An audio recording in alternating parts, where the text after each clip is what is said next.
As a husband, he had beautiful nicknames for his wives.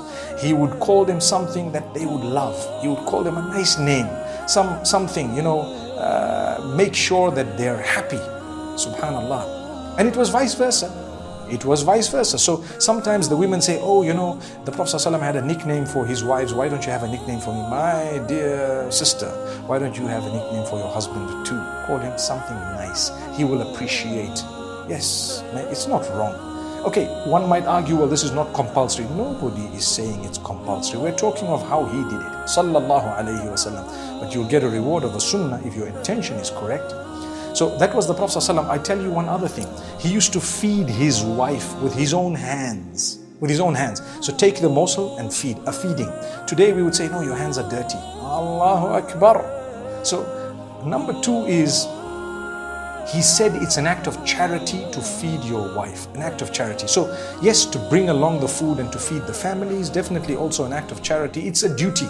Something over and above that is to take a moment to put a hand, romantically feed them. There. Similarly, what he did with Aisha radiallahu anha, he would drink from the same part of the utensil that she drank from, looking for the place. He would drink it and he would make sure she blushed as a result. I'm shy. Subhanallah. You become shy because you're full of love. And you know what? You're full of respect at the same time. Amazing.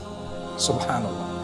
And we have something very interesting. Even when they had the food that she would bite into, he would look for the place she bit and he would bite, meaning they shared their food. People might argue, well, there's a virus at the moment and there is this and that. My brother, my sister, the sunnah is the sunnah. Subhanallah. That's your spouse. You live with your spouse. MashaAllah, tabarakallah. I hope that yes, our mouths are kept clean, because sometimes we get complaints to say, oh, this guy's mouth is smelling and he doesn't keep clean, doesn't. The Prophet ﷺ used to siwak 5 times a day. He used to clean his teeth 5 times a day and more sometimes, every salah. And he used to say, لولا أن أشق على أمتي لأمرتهم بالسواك عند كل صلاة. If it was not going to be made difficult for my ummah, I would have asked them to clean their teeth for every salah with a miswak. Subhanallah. Subhanallah. That's why you see people who want to fulfill that sunnah, they have a siwak in the pocket just before they start salah. They clean their teeth so that they can start off that salah with a beautiful teeth and a clean mouth. Cleaning the mouth is a very, very important point that we need to make sure.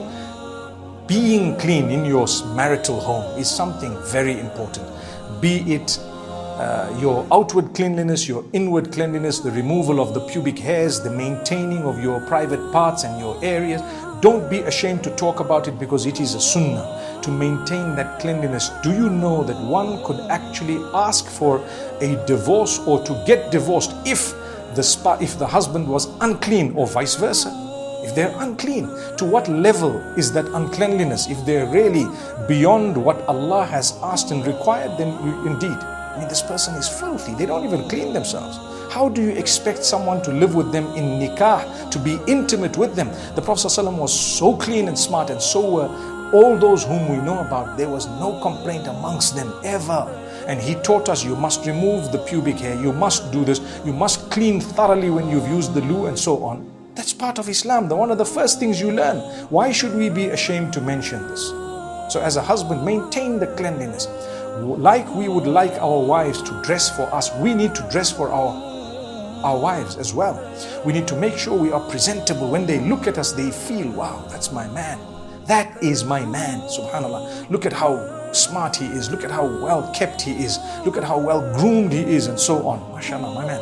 Sometimes people are ashamed to associate with us simply because we look like people who just couldn't care. We couldn't be bothered. So the Prophet ﷺ, these are teachings people don't normally mention. Here we are talking about them.